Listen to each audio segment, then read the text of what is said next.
Est-ce que vous êtes déjà allé voir un conseiller d'orientation?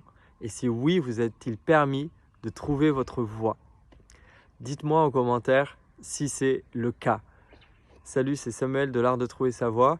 Et en fait, ce que j'observe 95% du temps, c'est que la plupart des gens sont traumatisés par leur expérience d'orientation avec un conseiller d'orientation. Souvent, ce qui s'est passé, c'est qu'il a regardé votre bulletin, il a regardé les appréciations et à partir de là, il a dit bah voilà, toi tu peux faire ça, ça ou ça. Et c'était réglé, ficelé, donc c'était hyper enfermant. Souvent, c'était jugeant. Souvent, il a projeté beaucoup de croyances limitantes sur vous et finalement, il n'a pas du tout été à l'écoute de qui on était. Et ça, c'est un constat, mais global. Donc dites-moi si vous avez déjà fait une expérience autre que cela. J'imagine que vous avez eu de la chance, voilà, si ça vous est déjà arrivé. J'observe ça et c'est vrai que ça fait mal. Et en même temps, c'est aussi la conséquence d'une société qui a tendance à vouloir enfermer et nous mettre dans des cases. Donc, pour sortir des cases, c'est assez simple, il suffit juste de se demander en effet se poser la question, mais qu'est-ce que finalement j'aime faire? Quelles sont les qualités, là où je peux passer le plus de temps à faire, à agir? Et à partir de là, on va pouvoir définir des directions qui sont claires.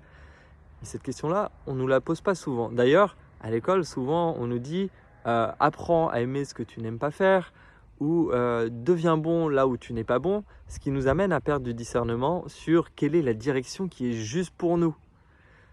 Donc, trouver cette direction juste pour soi, ça demande un apprentissage, ça demande de passer par des questionnements et une observation fine de soi, et ça peut se faire très tôt. Contrairement à ce qu'on pourrait croire, en fait, trouver sa voie, ça peut s'apprendre tôt.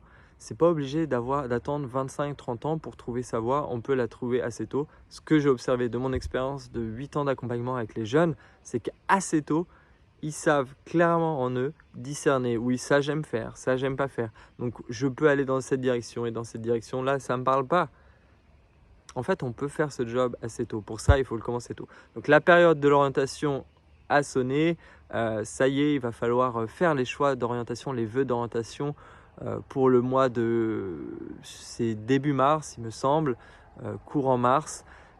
Donc si vous avez besoin d'aide, de soutien pour votre jeune pour trouver sa voie, vous savez que je vous propose des accompagnements à trouver sa voie qui sont assez courts, qui sont rapides et qui permettent vraiment… Alors rapide ou long, il y a plusieurs formules, il y a deux grandes formules. Surtout, l'idée, c'est vraiment de se connecter à soi et de savoir qui on est pour ensuite envisager la voie qui est juste pour soi, la voie d'épanouissement. Parce que profondément, on n'est pas sur terre pour en chier, comme dirait une amie. On est là pour être épanoui. Donc, vive l'épanouissement, soyons épanouis, créons une société épanouie. C'est mon vœu le plus profond pour chacun des jeunes d'aujourd'hui. À bientôt. C'était Samuel. Ciao.